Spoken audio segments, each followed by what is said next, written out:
Apa kabar sahabat damai? Semoga hari ini menjadi hari yang menyenangkan dengan berkat, pengampunan, dan perlindungan dari Allah Bapa, Tuhan kita, Yesus Kristus. Hari ini hari Selasa tanggal 29 September 2020. Orang kudus yang kita peringati hari ini adalah Santo Sirakus, seorang pengaku iman, Santa Theodota dari Pilipolis, seorang martir, dan pesta para malaikat agung, yaitu Mikael, Gabriel, dan Rafael. Marilah mengawali hari yang indah ini dengan tanda kemenangan Kristus.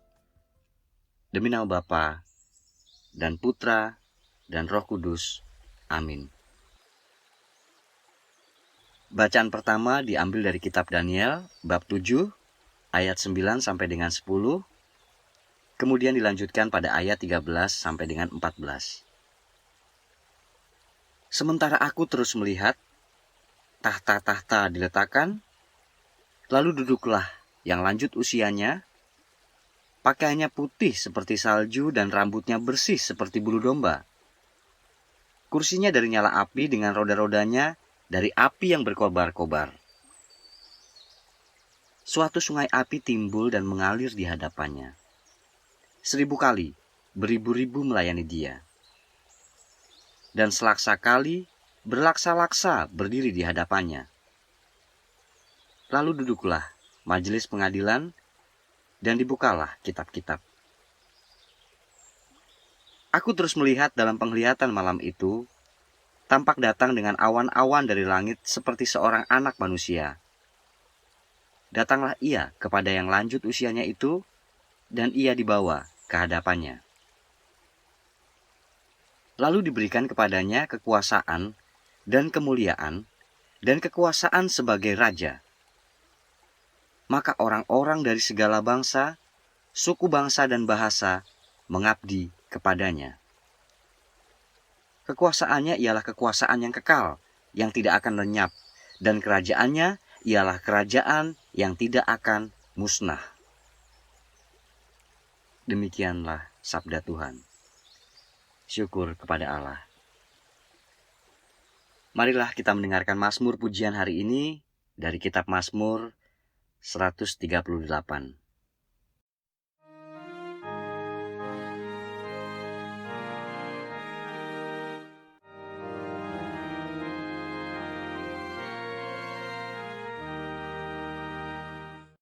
Nama Tuhan hendak kuwartakan, di tengah umatku muliakan.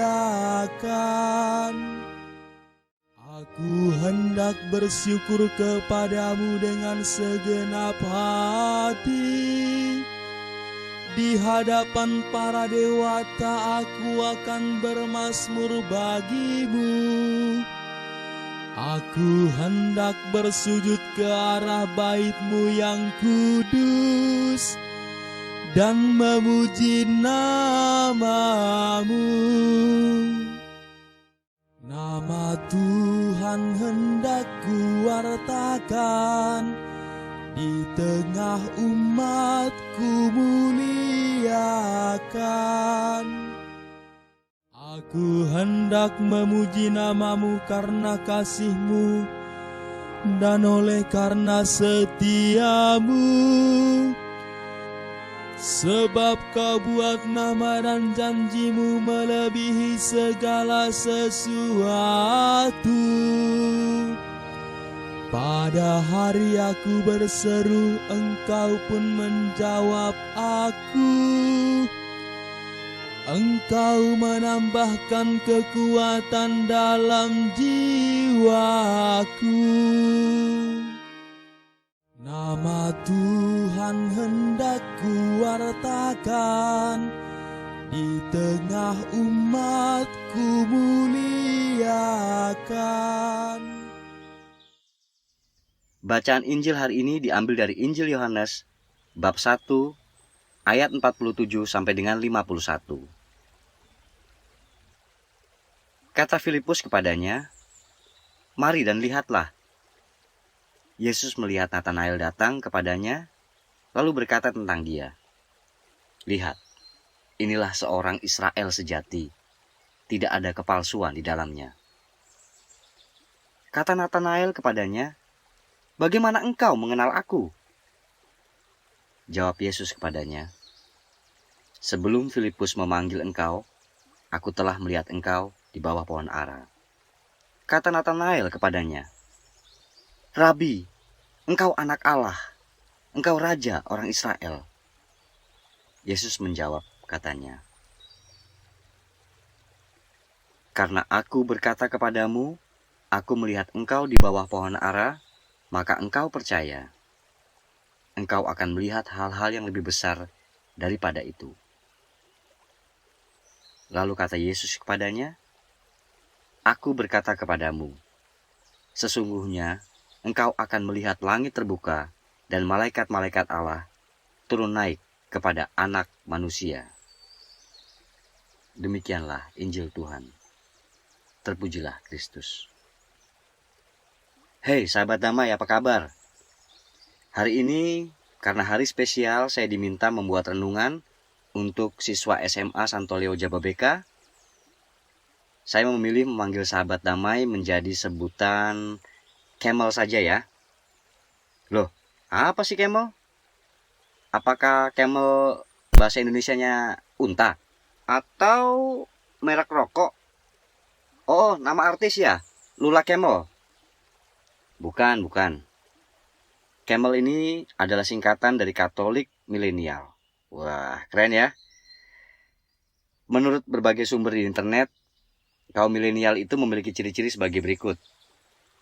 Gampang bosan, no gadget no life, jarang pakai duit cash, suka dengan yang instan, bisa jadi siapa aja tergantung grupnya, dikit-dikit posting, testimoni jadi rujukan pasti, dan lain-lain.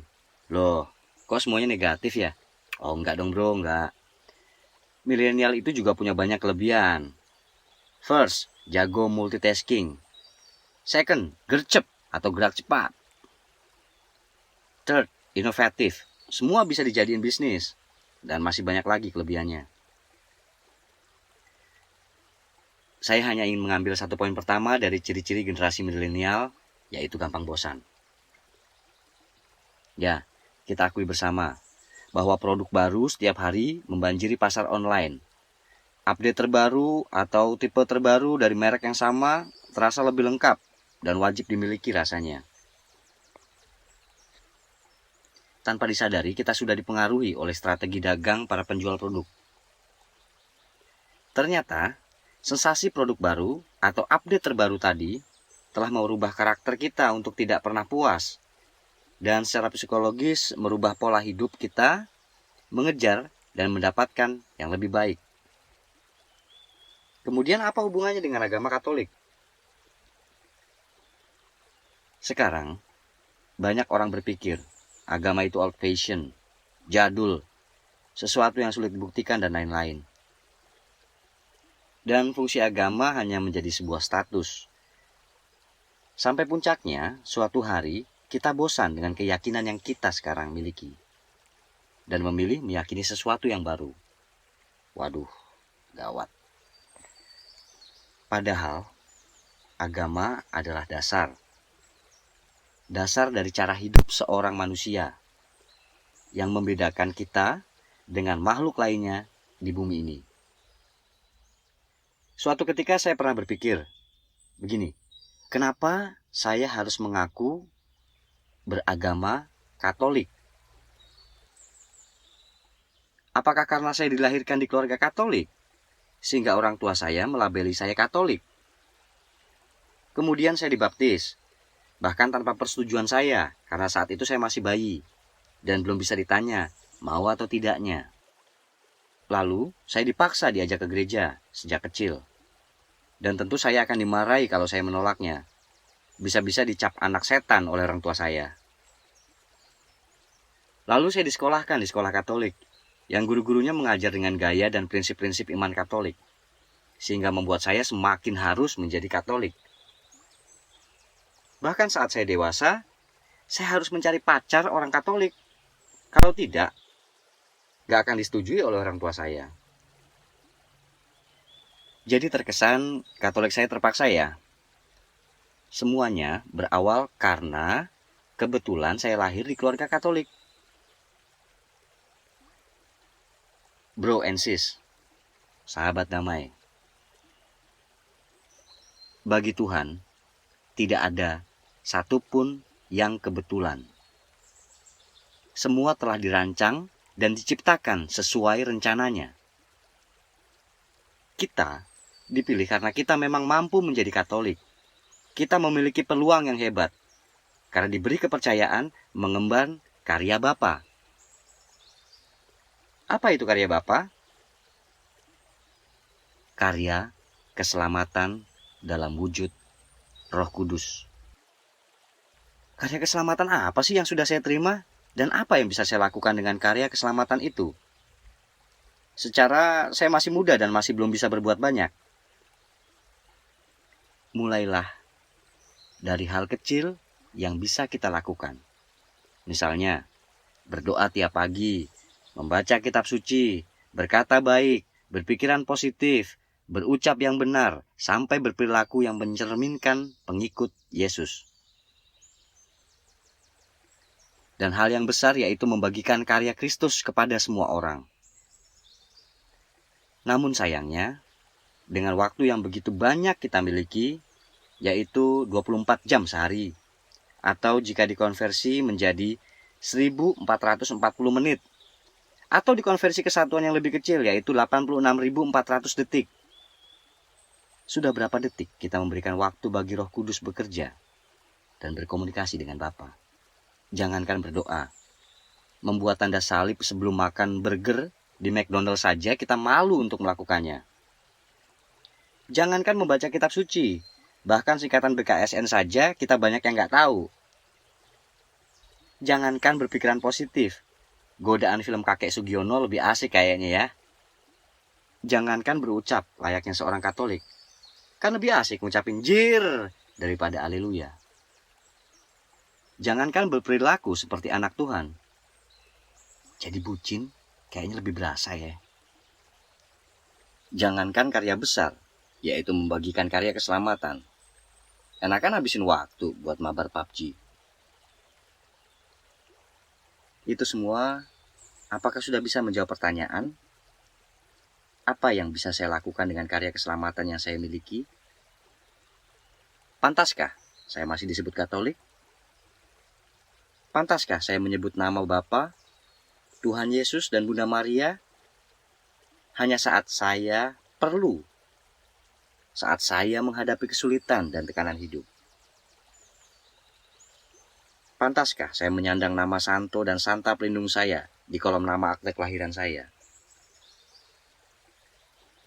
Bro and sis, please, dari 86.400 detik yang kita miliki setiap harinya, mohon diutamakan beberapa detik saja. Bukan disisakan waktu untuk karya Tuhan, tapi diutamakan. Kita tidak diminta menghabiskan ribuan detik dari waktu sehari kita untuk melayani Bapa.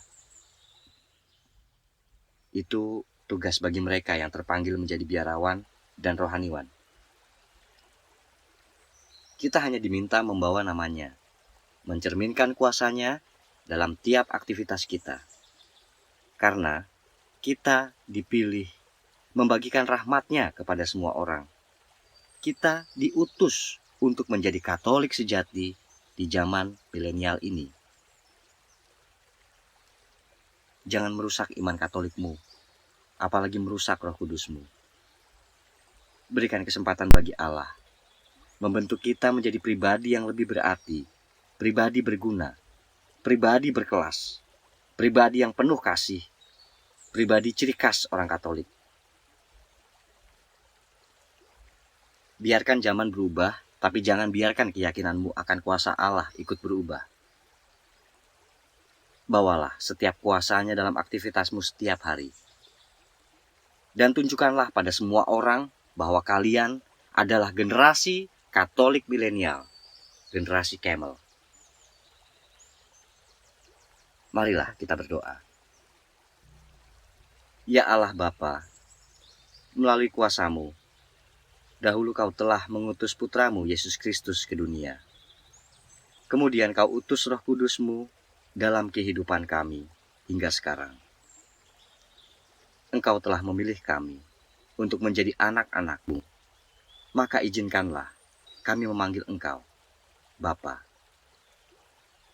Layaknya seorang anak yang dijaga oleh ayahnya, begitupun Engkau akan menjaga kami, memberikan kesempatan bagi kami menjadi cerminan Engkau sendiri.